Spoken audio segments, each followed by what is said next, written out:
नाम क्या है तुम्हारा?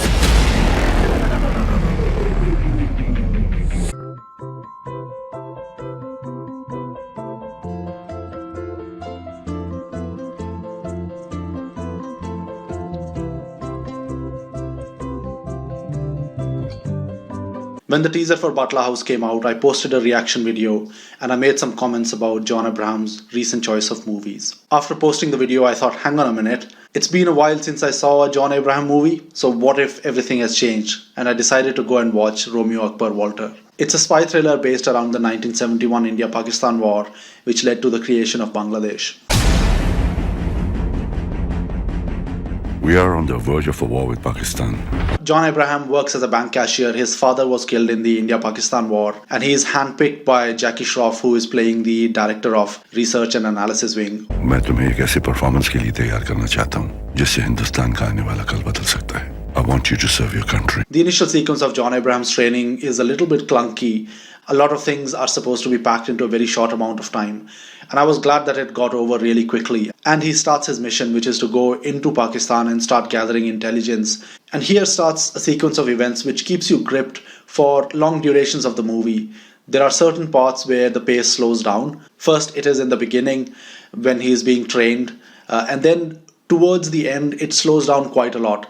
There is a big payoff that comes at the end, so you have to bear with that slow pace towards the end of the movie. And although the payoff was worth it, it seemed like the director is treating the audience like children. Every little thing is explained and explained again, and it just slows down the pace a little bit, which could have been done without. Even though the problem with pacing is more pronounced at these 2 points in the movie, during the rest of the movie as well, John Abraham's romantic sequences with Moni Roy and this angle of the mother who is left behind and is pining for her son,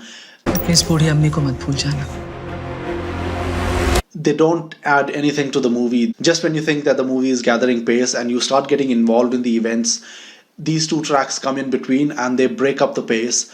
And to me, it was quite frustrating because otherwise, the events that are unfolding, they do suck you in and you do get involved and you are enjoying the movie, and then suddenly there are these songs that come in and they are just distractions and they don't add anything to the movie. The movie does get a lot of details right, from the period clothes, the big cuffs, the big collars, the gold spot trays in the background when Jackie Shroff is meeting up with Suchitra Krishnamurthy. All of these lend an authentic feel to the movie. And even though this was a little bit inconsistent across the movie, the way the characters are pronouncing certain words does seem authentic. Just a couple of examples. Initially, when John Abraham moves over to the Pakistan-occupied Kashmir and he has his first meeting with Ishaq Afridi, he pronounces Ghar as Gar.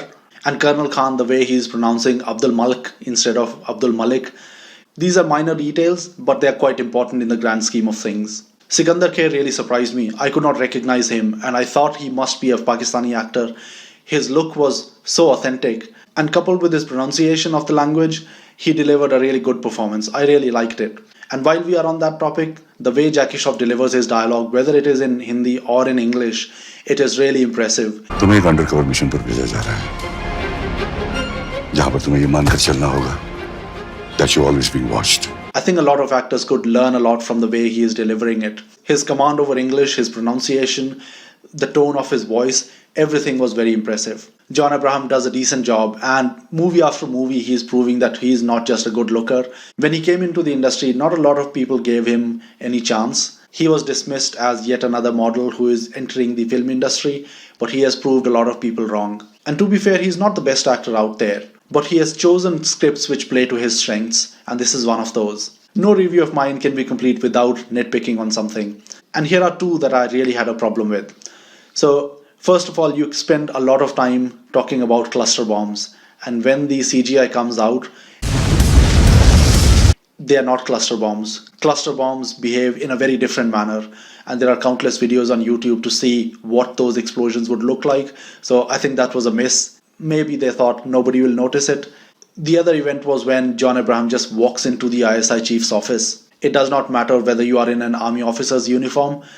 There would be certain security protocols. There would be cordons of security. There would be checking going on. So for him to be able to walk right up to the ISI chief's office when he is the most hunted person in Pakistan, it did not sit very well with me. regardless of these points that I've picked on, this was a good movie. I enjoyed it for large parts of the movie. The romance and the family angle did not work for me, and they were distractions. I wish they had cut it out and made it like a proper spy thriller with even pacing throughout the movie. And not everything needs to be explained in detail to make sure that the audience gets it. Sometimes you have to leave it to the audience to guess certain things and understand it. It usually works much better like that. So in the end, although this movie has its flaws, it is not perfect, but it's a perfectly acceptable watch. I enjoyed 80% of the movie, and I hope you do too. Until next time, bye bye.